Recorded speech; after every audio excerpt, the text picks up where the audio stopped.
if people are going out and they haven't done much bushcraft or wilderness skills before, where's the best place for them to start, to like the first mini project or the first thing to learn? Well, that's a pretty simple question. I was expecting something really hard from you just then. Sorry. That's all right. Where do you start? Start in your backyard. Get yourself a knife. And it's the one thing I can say is learn how to use this knife safely. The worst thing, often what happens is people get a knife and, you know, on all my courses, do people know how to, question I ask, do you know how to use a knife? Invariably, every hand goes up. Yeah, I've used a knife. Okay.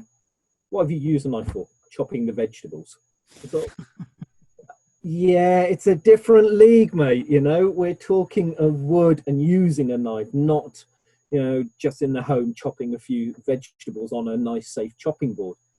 So the one tip I can say is if get yourself a knife, don't spend a lot of money and learn how to use it safely. Remember, there are two golden things that I teach everyone.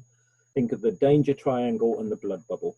Okay, blood bubble is wherever that knife can reach around you, particularly when you're cutting and you're putting force into it. If there's someone stood to your right-hand side, if you're right-handed, and you put a force in and that knife shoots across, you're going to cut them. Okay, so blood bubble. And danger triangle is the triangle where your legs come together. Okay, put your bendy bits to your bendy bits and cut in front of you, and then go for it. And just don't cut towards yourself until you're a bit more. No, let me rephrase that. Don't cut towards yourself until you're a lot more competent. Okay, and there's a way to cut towards yourself to be safe. Always cut away and go enjoy yourself and just do the basics. Just whittle away and enjoy the whole process of it, which is, you know, really relaxing. It's almost a form of meditation. And then once you've done that, go light some fires again in your backyard. Learn how to light a fire. Go learn all the different types of wood. It's not a simple case of getting a can of petrol and throwing it over, you know, and throw a match at it and go, woof, I've got a fire. You know, really start understanding it. And I suppose if we're going to sum up bushcraft, it is that it's understanding your environment around you. Once you understand it, you'll realize that every single item of wood out there, every material out there is unique and it has its own character. And once you understand that character and you understand the way it behaves, you'll start understanding what nature is all about, and then you'll become a lot more competent and relaxed, and you'll be able to enjoy it more without fighting nature all the time. People often ask me, what's the difference between survival and bushcraft?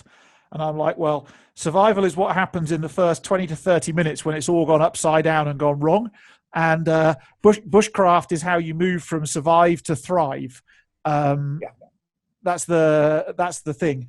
And you're right, it is the learning of bushcraft. It's not something that you can force to be incredibly quick. It is a methodical, patient, hypnotic almost.